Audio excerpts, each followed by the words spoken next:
Hi, this is Jessie Stoner, and I am excited today to welcome Bev Kaye, who is one of my mentors and a colleague and also a friend, author of many books, and very excited about her newest book, Up is Not the Only Way, Rethinking Career Mobility, which is being released this month. And I am so excited to be here today to be able to ask Bev some questions about career mobility. Bev, welcome. So happy to have you join me today.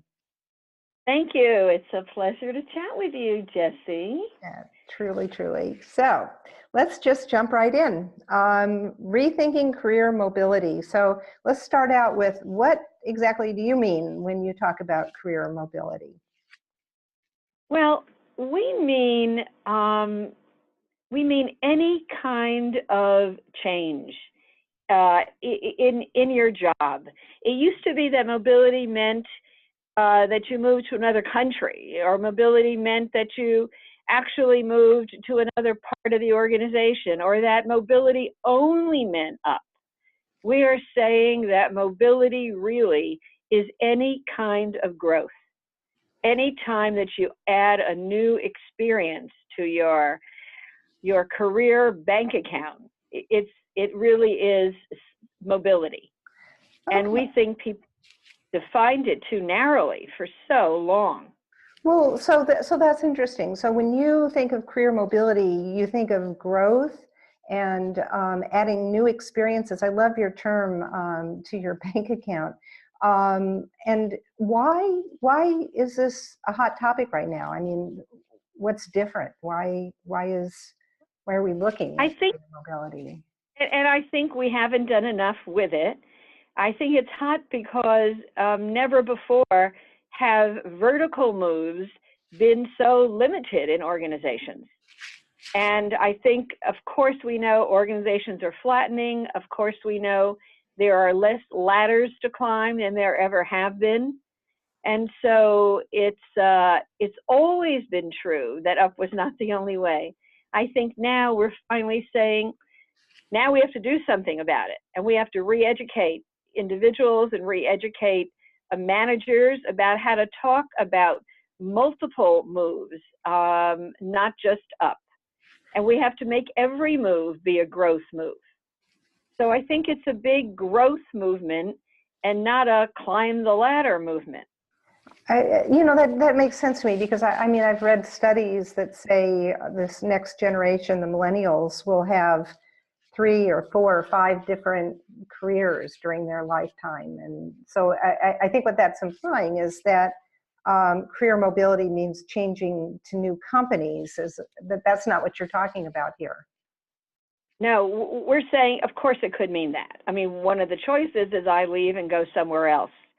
But we think career mobility has to also mean I stay right where I am, but I'm growing and I'm learning and I'm adding all new experiences to my portfolio, even if I stay in the same seat behind the same desk. And so that's a good thing for the individual, because they don't have to just totally disrupt their lives. It's a good thing for the company because they get to retain employees. Right. I think there is, by the way, a big connection between engagement and retention and my own career mobility. One of the major reasons people join organizations is to further their career, and one of the major reasons people leave organizations is because they didn't see opportunities in front of them. And I think opportunities are there. We're just blind to them. So in some ways, it sounds like you're saying career mobility and career development are similar. Yeah, well, not exactly. I think career mobility is one part of career development. I think career development means doing a lot of pre-work before you get to, okay, now where can I move? And I think the pre-work includes thinking about your skill set and your interests and your values, and thinking about the feedback that you get from others or in the organization, so you know your brand. And I think career development means looking at how your organization is changing. And I think once you look at all those things, then you're ready to say, okay, now what mobility choices are there for me in the organization? And then how do I act on them? Okay, so development is all the learning, the thinking that goes into the readiness to be able to take action, and the mobility is the action that one takes. Right, right. And too often our question is, well, where can I move next? And I think it's as silly a question as, can you name me a restaurant in LA? Without my knowing how much you want to spend, what kind of food, where, what location, etc. This actually leads me down two different paths, and I may throw both questions to you at the same time. One of them is, this really puts the onus for your career right smack in the lap of the individual. Kind of, it's up to me to figure out what I'm, what I want to eat for lunch or whatever. And also to find out what is available in the organization for me that maybe I wasn't even thinking about, because I was just assuming, oh, well, I can't go up, so I need to go out or something. And so I need to research it more and understand what kinds of opportunities there are. And I think that's the assumption that we want to change in people's heads. If I can't go up, I better look out. Oh, and, I love that. If I can't go up, I better look out. That's a great, and secret is, I better not look out, I better look around before I choose out. And I think that's what companies want. You know, we want to keep talented people in the enterprise. And maybe one of the problems is managers don't want to lose their people. So that's the second kind of question. So when I said there were two paths, so one path is the responsibility of the individual for their career. But the other path it takes me down is, what do organizations or managers need to do to make sure they have a full menu? You know, I mean, if, corned beef is the only thing on the menu, then I do have to go out, using the menu analogy here. I love that you named corned beef. Sounds good to me. So, right, I think that managers have to, and it's hard, and I get that it's hard, have to let go of this desire to hoard talent, like I need my talent to stay, because I may not get another head count, or I need that person's skills, and so they're unwilling to really talk about other opportunities to learn. But many of the opportunities to learn don't necessarily mean leaving that particular manager. So I think that's something that maybe will relax more managers, that in fact, if you want someone to stay longer with you, give them lots of opportunities to learn. It's almost counterintuitive in a certain way, isn't it? If you want them to stay, make it easy for them to go. Yes. That's yes. If you want them to stay, make it easy for them to go. And by the go, it's elsewhere in the enterprise. And then perhaps come back. Because there are many moves that aren't permanent, especially now. That I move from team to team, I move from project to project, almost like the Hollywood sets do. You're on a set for a particular time with a particular director, particular actors, and then you move on to another show, another set, etc. And then you might come back to the original director you worked with, 2 years ago. So, Bev, I'd like to go back to the first track that we were going down, about it being the responsibility of individuals to take responsibility for their careers. And I'm wondering, What kind of tips do you have for people to what they could do in terms of taking responsibility? You said become aware of what else is happening in the organization. Do you have other tips or advice?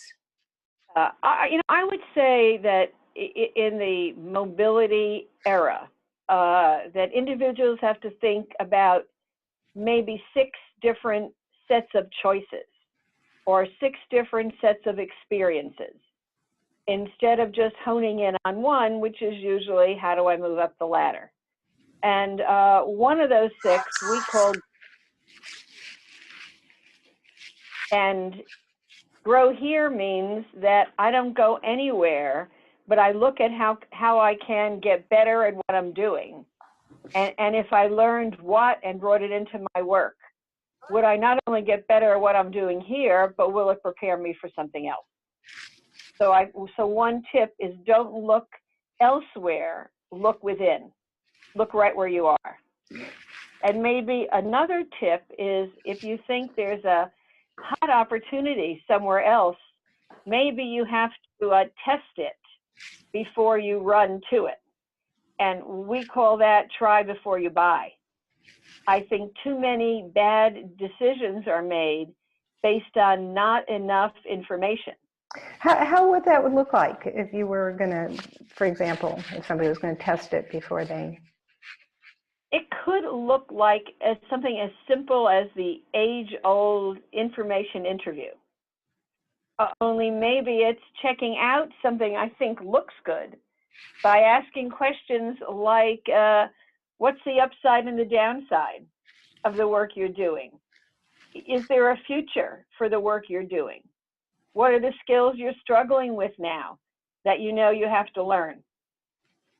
And maybe investigating those that look good to me before I try to get there. So those are great questions, and those are questions you could ask yourself around your current job. And if you were considering another job, those are questions you could ask of the people in that department to learn more about it. Absolutely. And then there are so many opportunities now for short-term trials in other places, to test drive something, to check something out. And a lot of organizations are giving short-term, medium-sized, and long-term projects to people. They're like elastic experiences to try something and see whether or not I like that or what I've learned from it. So, and maybe all you need is a short term. And that's where the onus then goes into management to really be thinking about how can we provide short-term projects and opportunities for people to test out new skills. Right, right. And I think what managers don't think about is when I give them that opportunity, do I ever take the time to say, so what did you learn? Oh, yeah. So what did you learn about what you don't want to do? What did you learn about what you do want to do? Who else would have handled this in a different way? So the projects, yeah, but they're not unpacked. So it's really, then it becomes a more comprehensive approach and not just, oh, well, I gave them an experience and just a bunch of activities. And I hope they took something from it. And really, you have no idea what they took from it. Oh, great. And I think that helps the manager too, to learn more about each individual, each of their direct reports.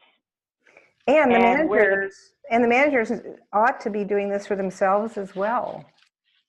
Absolutely, absolutely. In all the work that we do in the wide world of career development, we believe the best way to train managers is to have them think about their own careers first.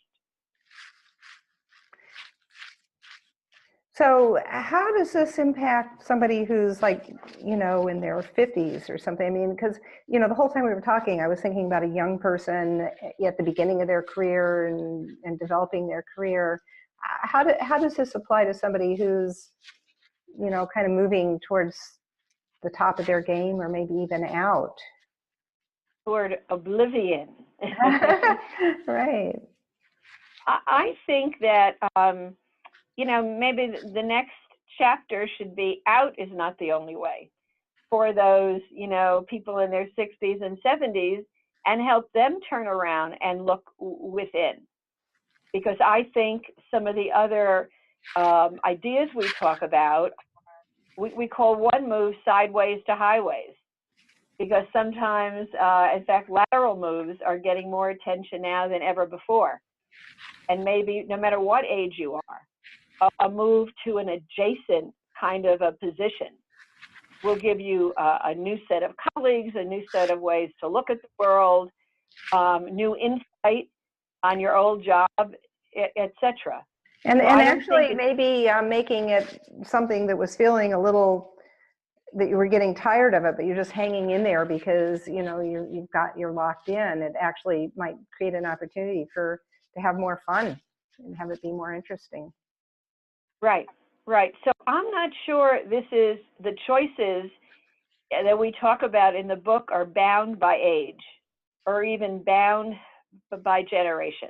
Bev, as you're talking, you're making me think about our mutual publisher, Barrett Kohler.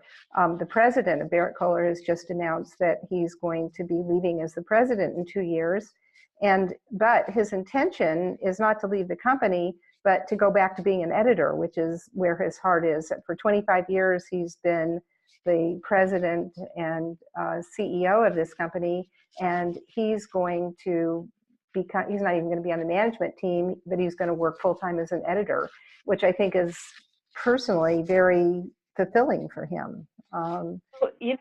In our nomenclature in the book, we might call that step back for a reason or a season.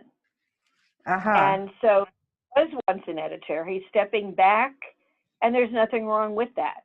And sometimes in organizations, we have so many individuals who think that stepping back gives me a bad reputation. Right. And I couldn't make it as president, so I'm stepping back to being an editor. Right. Or yes, especially when we're locked into this hierarchical concept of a ladder, and you're either going up the ladder, which is good. If you're not going up the ladder, it's bad. Right. Kind of a one-way street. Yeah. And that's what we need more of, I think, in organizations. An opening up of channels. Like we talk in the book about, instead of looking at careers like a telescope, through a telescope at one particular spot, you look at careers as a kaleidoscope, that a tiny, tiny shift to the kaleidoscope changes the whole pattern. I think that's what we're looking for. Well, okay. Well, that is, I'm going to look at wrapping up our conversation. Much to think about. And I think you're absolutely right with your title, to reframe that up is not the only way when we're looking at career satisfaction, and also just even excellence in organizations. How do we develop and retain our brightest people?